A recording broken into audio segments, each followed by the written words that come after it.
Prashant sir, അങ്ങനെ P C ജോർജിന് ജാമ്യം അനുവദിച്ചിരിക്കുന്നു. ജാമ്യം അനുവദിച്ച് പുറത്തിറങ്ങിയ പി സി ജോർജിന്റെ പ്രതികരണം എന്ന് പറയുന്നത് രാജ്യവിരുദ്ധ ശക്തികൾക്കെതിരായിക്കൊണ്ടുള്ള പോരാട്ടം ശക്തമായി തന്നെ തുടരും എന്നാണ് അദ്ദേഹം പറഞ്ഞത്. പി സി ജോർജിന് ജാമ്യം കിട്ടാതിരിക്കാൻ വേണ്ടി എല്ലാവിധത്തിലും ഈ പറയുന്ന പരാതിക്കാരനും അതുപോലെ വാദിഭാഗവും ഒക്കെ ശ്രമിച്ചെങ്കിലും കോടതി അതിന് നിന്നില്ല എന്നുള്ളതാണ്.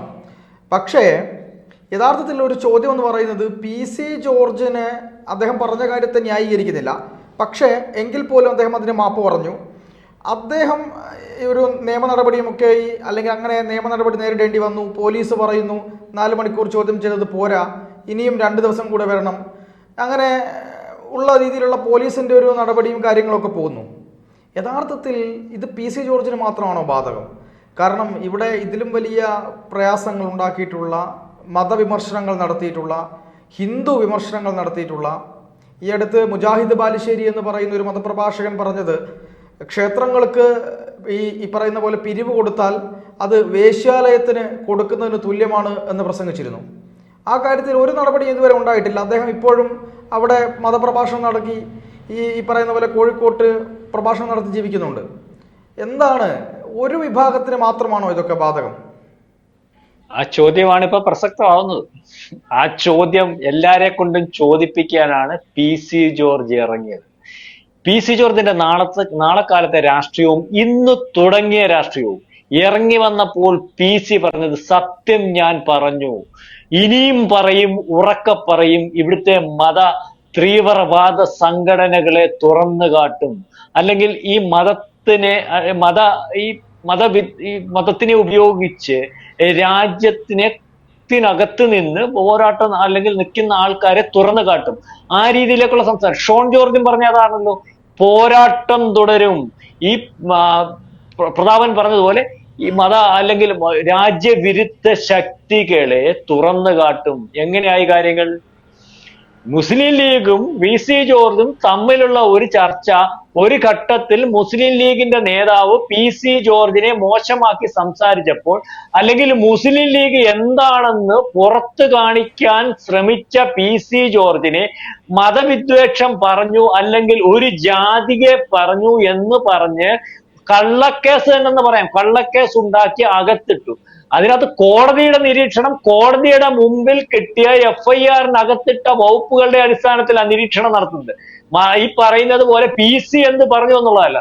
പി സി പറഞ്ഞു, ഈ പറയുന്ന മുസ്ലിം ലീഗുകാരനെ പറഞ്ഞു. മുസ്ലിം ലീഗുകാരൻ ഈ പറയുന്ന ഇന്ത്യ മഹാരാജ്യത്ത് സ്വാതന്ത്ര്യത്തിന് മുമ്പ് എങ്ങനെയായിരുന്നു, ഇപ്പോഴെങ്ങനെയാണ്, ഇപ്പൊ എടുക്കുന്ന നിലപാട് എന്താണ്, ഇവിടുത്തെ തീവ്രവാദ സംഘടനകളുടെ കൂടെയല്ലേ നിങ്ങൾ, അല്ലെങ്കിൽ ഇപ്പൊ നിങ്ങൾ പറഞ്ഞതുപോലെ ബാലുശ്ശേരി മാഷോ അയാൾ പറയുന്ന അതുപോലെ ആൾക്കാരുടെ വാചകങ്ങൾ അതേപോലെ ഏറ്റുപിടിക്കുന്നതല്ലേ നിങ്ങൾ, അല്ലെങ്കിൽ സ്ത്രീക്ക് സമത്വം വരണ്ടെന്ന് ഉറക്കെ പറയുന്ന കാന്തപുരത്തിന്റെയും അതുപോലെയുള്ള ഉസ്താദുമാരെയും താങ്ങിപ്പിടിക്കുന്നതല്ലേ നിങ്ങളുടെ പണി? പാവങ്ങളുടെ വസ്തു പിടിച്ചു പറിക്കുന്ന വഖഫ് നിയമം നിങ്ങളുടെ നിയമമാണെന്ന് പറഞ്ഞ് പോകുന്ന ഒരു പാർട്ടിയല്ലേ നിങ്ങളുടെ പാർട്ടി? അപ്പൊ ഇങ്ങനെ തുറന്നു കാട്ടാൻ ശ്രമിച്ചപ്പോൾ പി സി ജോർജ് മുസ്ലിം ലീഗിനെ അല്ലെങ്കിൽ മതേതരത്വ പാർട്ടിയാണ് എന്ന് കണ്ട് മുന്നോട്ട് പോയി മതത്തിന് വേണ്ടി മാത്രം പ്രവർത്തിക്കുന്ന പാർട്ടിയായിട്ടുള്ള മുസ്ലിം ലീഗിനെ തുറന്നു കാട്ടാൻ ചെറുതായിട്ടൊന്ന് തുടങ്ങിയപ്പോൾ തന്നെ എടുത്ത് അകത്തിട്ടിട്ട് ഇല്ലായ്മ ചെയ്യാൻ ശ്രമിക്കുന്നു. അതിനുശേഷം ഇദ്ദേഹത്തിന് അനുകൂലമായിട്ട് ഈ പറഞ്ഞതാണ് ശരി, അല്ലെങ്കിൽ ഞങ്ങൾ അയാളുടെ കൂടെ ഉണ്ട് എന്ന് പറഞ്ഞ് ഫേസ്ബുക്ക് പോസ്റ്റും യൂട്യൂബ് പോസ്റ്റും ഒക്കെ ഇടുന്നവർക്കെതിരെ യൂത്ത് കോൺഗ്രസ്സുകാരനും അല്ലെങ്കിൽ ഈ പറയുന്ന മുസ്ലിം ലീഗിന്റെ യുവജന സംഘടനയും ഒക്കെ ഞങ്ങൾ കാണിച്ചു തരാം എന്ന് പറഞ്ഞ് പോലീസിലും കോടതിയിലും പോകുന്നതെന്തിന്? ആർക്ക് വേണ്ടി? ഇതിന് സഹായമാരെ? അതിനകത്ത് പ്രതിപക്ഷവും ഭരണപക്ഷവും ഒന്ന്. അതിന് കാരണം എന്ത്? ഈ ചോദ്യം സമൂഹത്തിൽ പ്രതിധ്വനിച്ചുകൊണ്ടേയിരിക്കും. പി സി ഇറങ്ങി, പി സി കാടിളക്കും. പി സി ചുമ്മാതെയും കാടിളക്കും. ഇതുവരെ കാടിളക്കിയത് ചുമ്മാതെയായിരുന്നു. അറിയാമല്ലോ, പാർട്ടിന് അറിയാലോ, പി സി എന്നും വിഷയക്കാരനാണ്. പി സി എന്നും കാര്യങ്ങൾ ഉറക്കെ പറയും. പി സിക്ക് തോന്നുന്ന കാര്യങ്ങൾ ഉറക്കെ പറയും. പി സിക്ക് ചില തോന്നലുകൾക്ക് നമുക്ക് അഭിപ്രായ വ്യത്യാസമുണ്ട്. PC ഇപ്പോഴത്തെ തോന്നലിനകത്ത് എനിക്കൊരു അഭിപ്രായ വ്യത്യാസമില്ല വാർത്ത. PC പറയുന്ന ആ മതമൗലികവാദവും ആ ദേശവിരുദ്ധതയും ഏറ്റവും കൂടുതൽ ഉള്ളത് ഇന്ന് കേരളത്തിലാണ്. അത് ഇന്ത്യയിൽ ഏറ്റവും ഉയരത്തിൽ നിൽക്കുന്നത് ഇന്ന് കേരളത്തിലാണ്. അതിന് വേണ്ട സപ്പോർട്ട് കൊടുക്കുന്നതിന് ആദ്യം നിൽക്കുന്നത് മുസ്ലിം ലീഗാണ്. ആ മുസ്ലിം ലീഗിന് സപ്പോർട്ട് വോട്ടിന്റെ പുറകിൽ സപ്പോർട്ട് കൊടുക്കാൻ നിൽക്കുന്നത് ഇപ്പൊ UDF ആണ്. മുസ്ലിങ്ങൾ ചെയ്യുന്ന കാര്യങ്ങൾ മറച്ചു പിടിച്ചു പോകുന്നതിന് ശ്രമിച്ചുകൊണ്ടിരുന്നതാണ് LDF. ചില കാര്യങ്ങൾ ഇപ്പോഴും അങ്ങനെ തന്നെ പോകുന്നതിന് വേണ്ടി LDF ശ്രമിക്കുന്നു. ഇവിടെ പലർക്കും പല നീതിയാണ്. ക്രിസ്ത്യാനിക്ക് ഒരു നീതി, ഹിന്ദുവിന് ഒരു നീതി, മുസ്ലിമിന് ഒരു നീതി. ഇത് ഉറക്കെ പറയാൻ നാളെ കാലത്തെ തൊട്ട് ഇന്ന് ജയിലിൽ ഇറങ്ങിയ സമയം തൊട്ട് PC തുടങ്ങുന്നു. PC പറഞ്ഞത് ശരിയാണെന്ന് കാത്തോലിക്ക വിഭാഗം മതമേലധ്യക്ഷന്മാർ തീരുമാനിക്കുന്നു, അല്ലെങ്കിൽ ക്രിസ്ത്യാനികൾ തീരുമാനിക്കുന്നു, ക്രിസ്ത്യാനികൾ ശരിവെക്കുന്നു, അവിടുത്തെ ഹിന്ദുക്കൾ ശരിവെക്കുന്നു. ഈ ഒരു രാഷ്ട്രീയം മുന്നോട്ട് പോയാൽ നമ്മൾ ഇതിനു മുമ്പ് ചർച്ച ചെയ്തതുപോലെ ഗുജറാത്തിൽ സംഭവിച്ചതുപോലെയും UP-യിൽ സംഭവിച്ചതുപോലെ മുസ്ലിങ്ങൾ അങ്ങോട്ട് മാറി നിന്നാലും ഇവിടെ ജയിക്കാൻ BJP-ക്ക് സാധിക്കും. അതിന് ക്രിസ്ത്യാനിയും അല്ലെങ്കിൽ ഇവിടുത്തെ ഹിന്ദു വോട്ടുകൾ മാത്രം മതി. അവർ പറയുന്നതാണ് ശരി. അല്ലാതെ മുസ്ലിങ്ങളുടെ താല്പര്യത്തിനനുസരിച്ച് ഈ രാജ്യത്തെ ഒരു മതരാജ്യമാക്കുന്നതിനും അവരുടെ താല്പര്യത്തിനനുസരിച്ച് ബാക്കിയുള്ളവരെ ഇല്ലായ്മ ചെയ്യുന്നതിന് നിൽക്കുന്ന രാഷ്ട്രീയ പാർട്ടികൾ വേണ്ട എന്ന് ഈ രണ്ട് സമുദായം കൂടെ തീരുമാനിക്കുന്ന രീതിയിലേക്കൊരു മുദ്രാവാക്യവും അത്തരത്തിലേക്കുള്ള ഒരു പോക്കിനുമായിരിക്കും BJP ശ്രമിക്കുന്നത്, PC ശ്രമിക്കുന്നത്. PC-യുടെ ഈ രാഷ്ട്രീയം ഇന്ന് തൊട്ട് പറഞ്ഞ മുസ്ലിം ലീഗിനെ പറഞ്ഞ കേസെടുക്കാനൊക്കത്തില്ല. ഇവിടുത്തെ മുസ്ലിങ്ങൾ കാണിക്കുന്ന കാര്യങ്ങൾ അല്ലെങ്കിൽ സ്വാർത്ഥതകൾ അത് സംരക്ഷിക്കുന്ന പറഞ്ഞ കേസെടുക്കാനൊക്കത്തില്ല. എന്റെ പൊന്ന് പാർത്ത, ഇത് ആദ്യമേ കൊണ്ടുവന്ന സുരേഷ് ഗോപിയാ. സുരേഷ് ഗോപി ഈ പറയുന്ന വഖഫിന്റെ അകത്ത് കയറി ഇടപെട്ടു. വഖഫിന്റെ യാഥാർത്ഥ്യങ്ങൾ പത്രങ്ങൾ മറച്ചു വെച്ചിരുന്ന പത്രങ്ങൾ സുരേഷ് ഗോപി ചെന്നപ്പോൾ കേന്ദ്രമന്ത്രി ആയപ്പോൾ ആ വിഷയം ചർച്ച ചെയ്യേണ്ടി വന്നു. ആ വിഷയം എന്താണെന്ന് ഇവിടെ കേരളം മൊത്തം ചർച്ചയാക്കി. അതായത് മുസ്ലിങ്ങൾ ആ പാവങ്ങളുടെ സ്വത്ത് വഖഫിന്റെ പേരിൽ മുസ്ലിം സംഘടനകൾ പിടിച്ചു പറിക്കാൻ ശ്രമിക്കുന്നു. അതിനകത്ത് മുസ്ലിം ലീഗിന് കൃത്യമായ പങ്കുണ്ട്. ആ പങ്കെന്ന് പറഞ്ഞാൽ അന്ന് വഖഫിന്റെ ചെയർമാനായിട്ടിരുന്നത് ഇപ്പോഴത്തെ തങ്ങളിന്റെയും അല്ലെങ്കിൽ UDF-ന്റെയും UDF-ന്റെ ഭാഗമായിട്ടുള്ള ഭരണ സമയത്താണ് ആ തങ്ങൾ ഉണ്ടാകുന്നത്. ആ തങ്ങൾ വഖഫിന്റെ ചെയർമാനായിട്ടുള്ള തങ്ങൾ ഉണ്ടാകുന്നത്. ആ തങ്ങൾ ഇപ്പോഴത്തെ മുസ്ലിം ലീഗിന്റെ സംസ്ഥാന പ്രസിഡന്റ് ബന്ധുവാണ്. അപ്പൊ അന്നാണ് ഈ മുനമ്പം വിഷയം ക്ലെയിം ചെയ്യുന്നത്. അന്നു മുതലാണ് അവർ വഴിയാധാരമാവുന്നത്. അതുകൊണ്ട് അവരെ തിരിച്ചറിയണം. അല്ലെങ്കിൽ അവരുടെ കൂടെ ഈ വസ്തുക്കൾ വഴിയാധാരമാക്കുന്നതിന് കൂട്ടുനിൽക്കുന്ന മിണ്ടാതിരിക്കുന്ന ഒരു UDF ആണ് കൂടുതലുള്ള. അതിനുവേണ്ട സാഹചര്യം ഒരുക്കി കൊടുക്കുന്ന LDF ആണ് കൂടെയുള്ളത്. ഇതൊക്കെ വെളിയിൽ വന്നപ്പോഴാണല്ലോ കുഞ്ഞാലിക്കുട്ടി വെളിയിലിറങ്ങിയത്. അയ്യോ പാവങ്ങളാ, ഞങ്ങൾക്ക് വേണ്ട വസ്തു. കാരണം നാളെ കാലത്തെ ഇവിടെ UDF അധികാരത്തിൽ വരണമെങ്കിൽ അവരുടെ കൂടെ നിൽക്കുന്ന ക്രിസ്ത്യാനിയുടെ വോട്ട് കൂടി വേണം. ഈ ഒരു വിഷയം പരസ്യമായാൽ ആ വോട്ട് കിട്ടാതെ വരും. അതുകൊണ്ട് അത് ചേർത്ത് പിടിക്കുന്നതിന് വേണ്ടി ഇലക്ഷൻ വരെയെങ്കിലും സാധ്യമാക്കണം.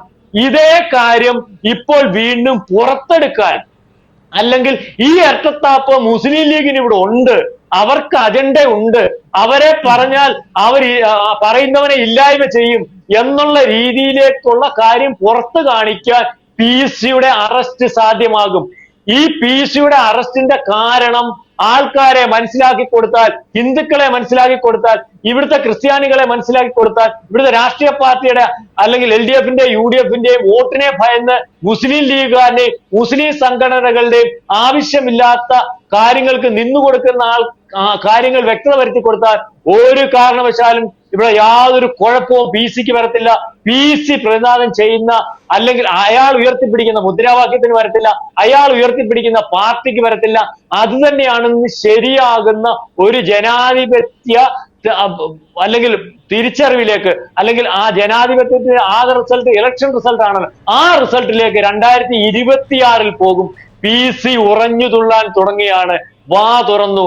അങ്ങനെ PC വാ തുറന്നാൽ, ഉറക്കെ പറഞ്ഞാൽ, ഭയമില്ലാത്തവനായാൽ നഷ്ടപ്പെടാൻ പോകുന്നത് ഇവിടുത്തെ മതേതരത്വം, അതിൽ മതരാഷ്ട്രവും ആ സംവിധാനവും ഒക്കെയാണ്. അത് തന്നെയാണ് ഇവിടുത്തെ LDF-ന്റെയും UDF-ന്റെയും സംവിധാനമെന്ന് ഇവിടുത്തെ ജനങ്ങൾ മനസ്സിലാക്കാൻ പോകുന്ന ഒരു കാര്യമാണ് നമ്മൾക്ക് മനസ്സിലാവുന്നത്. ശരി, എന്തായാലും അങ്ങ് പറഞ്ഞതുപോലെ ഇവിടെ ഈ പറയുന്ന പല ഗവൺമെന്റ് സ്ഥാപനങ്ങളും ഉദ്ഘാടനം ചെയ്യുന്ന സമയത്ത് മതപ്രാർത്ഥനകൾ നടത്തുമ്പോൾ, അതുപോലെ തന്നെ ഹഗിയ സോഫിയയിലെ പള്ളി ആക്രമിക്കപ്പെട്ട് അത് ക്രിസ്ത്യൻ പള്ളി മുസ്ലിം പള്ളിയാക്കി മാറ്റിയപ്പോൾ ഇവിടുത്തെ മുസ്ലിം ലീഗിന്റെ നേതാക്കന്മാർ പ്രതികരിച്ചതുപോലെ ഈ ബാലുശ്ശേരിയിലെ ഉസ്താദുമാർ, അതുപോലെ ഈ പറയുന്ന പോലെ മുജാഹിദ് ബാലുശ്ശേരിയും അതുപോലുള്ള പല പല ഉസ്താദുമാരുണ്ട്. ഈ സഖാഫി പുഴക്കാട്ടിരിയും AP കാന്തപുരവും ഒക്കെ കാര്യങ്ങൾ പറയുമ്പോൾ, അവിടെ സ്ത്രീത്വത്തെ അപമാനിക്കുമ്പോൾ അതിനെതിരെ ഒന്നും കേസെടുക്കാതെ യേശു ക്രിസ്തുവുമായി ബന്ധപ്പെട്ട് യേശു ക്രിസ്തുവിൻ്റെ ജനനം ഒരു മഹാമോശമായ ഒരു അവസ്ഥയിലാണ് യേശു ക്രിസ്തു ജനിച്ചത് എന്ന് ഒരു മുസ്ലിം മതപ്രഭാഷകൻ അവരുടെ പ്രഭാഷണത്തിൽ പറയുമ്പോൾ അതിനെതിരെ കേസെടുക്കാത്ത, എന്തിന് ഈ പിണറായി വിജയന്റെ മകൾ വീണ വിജയനും റിയാസുമായി ബന്ധപ്പെട്ട വിഷയം ഒരു മഹാമോശം വാക്കുകൊണ്ട് ഉപമിച്ച മുസ്ലിം ലീഗ് നേതാവിനെതിരെ കേസെടുത്തിട്ട് ഇന്നേ വരെ ആ കേസിന് അദ്ദേഹത്തെ സ്റ്റേഷനിലേക്ക് പോലും വിളിപ്പിക്കാത്ത ഒരു നാട്ടിൽ ഇതൊക്കെ അല്ലാതെ വേറെ എന്ത് പ്രതീക്ഷിക്കാനാണ് സർ? വേറൊന്നും പ്രതീക്ഷിക്കാനില്ല. അല്ലെങ്കിൽ ഇത്തരത്തിലൊരു കാര്യങ്ങൾ ഉണ്ടാവില്ല എന്നുള്ളത് നമുക്കറിയാവുന്ന കാര്യമാണ്. എന്തായാലും നമ്മുടെ സമയം കൂടെ അവസാനിക്കുന്നു. അതുകൊണ്ട് കൂടുതൽ കാര്യങ്ങളിലേക്ക് പോകാനുള്ള പരിമിതിയുണ്ട്. അതുകൊണ്ട് തന്നെ കൂടുതൽ വിഷയങ്ങൾ നമുക്ക് പിന്നീട് ചർച്ച ചെയ്യാമെന്ന് വിചാരിക്കുന്നു. ഈ ചർച്ചയുമായി സഹകരിച്ചതിൽ അങ്ങേക്ക് ഒരുപാട് നന്ദി.